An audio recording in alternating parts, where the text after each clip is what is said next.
বাইরে দাঁড়িয়ে থাকা যাচ্ছে না এখন। টেম্পারেচার খুবই ডাউন অর্থাৎ। এবং এই যে আমার সামনের বাড়িটা দেখুন, ছাদের উপরে যে স্নো পড়ে জমেছে, মনে হচ্ছে যেন বরফের বাড়ি। এই যে দেখুন কি পরিমাণ স্নো। এটা এটা এটা এটা মেশিন দিয়ে পরিষ্কার করাও খুব কঠিন। হ্যালো বন্ধুরা, গতকাল আমি আপনাদের দেখেছি বিশাল স্নোফল হয়েছে এবং আপনারা অনেকেই জানেন যে আমেরিকাতে ইমার্জেন্সি দেওয়া হয়েছিল, স্টেট ইমার্জেন্সি। তো যে কারণে 15টি অঙ্গরাজ্যের মানুষ প্রচণ্ড তুষার ঝড়ের কবলে পড়েছিল এবং রাস্তাঘাট সব তুষারে ঢেকে গিয়েছে। তো আমাদের এলাকায়ও এরকম পড়েছিল। তো আজ আমি আমার বাড়ির সামনে আমার যে ড্রাইভওয়ে, সেটা নিজে পরিষ্কার করতে না পেরে একজন লোককে দিয়ে করাচ্ছে। অনেকগুলো টাকা দিতে হবে, বাট কিভাবে এটা ক্লিন করছে সেটাই আপনাদের সঙ্গে শেয়ার করব। সঙ্গে থাকুন প্লিজ। তো আপনাদের দেখাই এখন, দেখুন কিভাবে ক্লিন করছে। বিশাল স্নো। এই যে দেখুন, এটা আমার ড্রাইভওয়ে, এটা হচ্ছে আমার ড্রাইভওয়ে এবং ড্রাইভওয়েতে দেখুন কি পরিমাণ স্নো পড়েছে। আর এই মেশিন দিয়ে এখন ক্লিন করা হচ্ছে।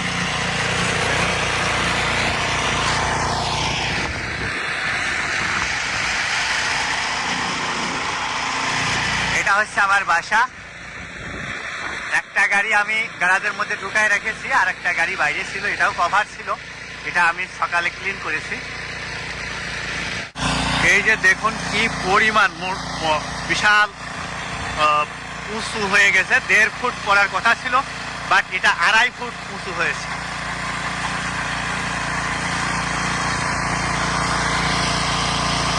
এবং এটা দেখুন, এই যে এই মেশিন টানিয়ে নিয়ে পাইপ দিয়ে বাইরে নিয়ে ফেলছে।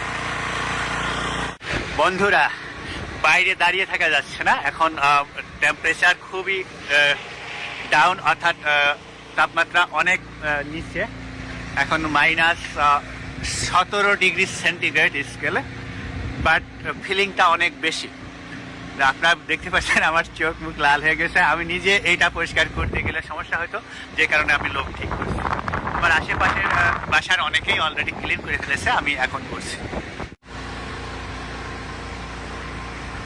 দেখুন, মনে হচ্ছে যেন পুরা বরফে ঢাকা একটি রাজ্যে বাস করি আমরা। এটা আমার বারান্দার সামনে, দেখুন কি পরিমাণ স্নো জমেছে। আর আমার এই গাড়িটাও কভার ছিল, সকালে এরকম কভার ছিল, আর এখন এরকম আমি ক্লিন করে রেখেছি। বাট গাড়িটা নিয়ে বের হব বিধায় আমি ওই ভদ্রলোককে ডেকেছি।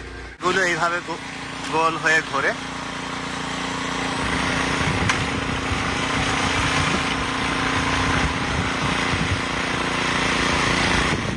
সাধারণত আমরা নিজেদের স্নো নিজেরাই পরিষ্কার করি, বাট এখন আপনার বেশি পড়েছে, অর্থাৎ এটা ছিল একটা দুর্যোগ, যে কারণে এতটা হয়েছে। নর্মালি এতটা হয় না, তবে প্রতি বছরই জানুয়ারির 2nd উইক থেকে ডিসেম্বরের 2nd উইক পর্যন্ত কোনো না কোনো সময় একটি বিশাল বড় স্নোফল হয়ে থাকে।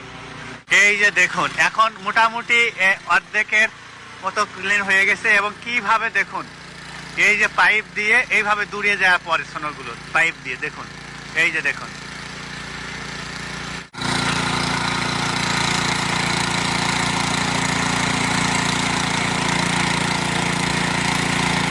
এটা যদি আমি নিজে করতে যেতাম তাহলে অবস্থা খারাপ হয়ে যেত।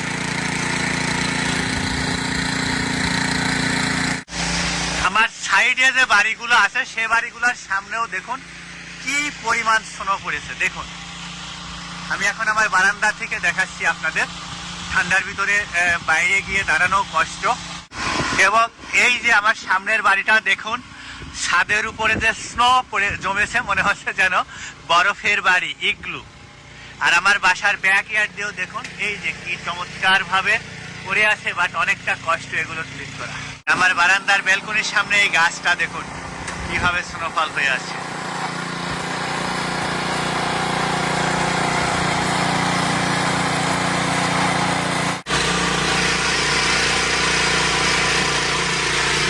এই যে দেখুন এখানে কি পরিমাণ উঁচু হয়েছে স্নো, দেখুন।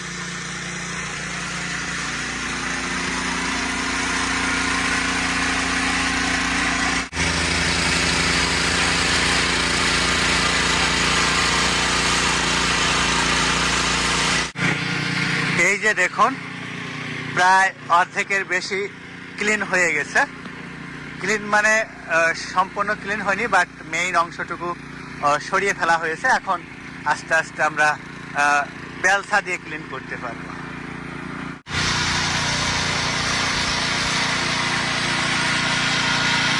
এই যে দেখুন আমার ড্রাইভওয়ের নিচের দিক থেকে শুরু করা হয়েছে ক্লিন করা। এই যে দেখুন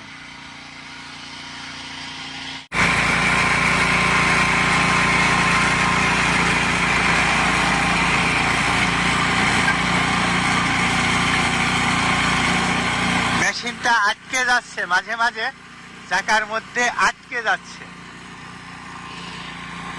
অনেক বেশি পরিমাণে স্নো হয় এটা হচ্ছে।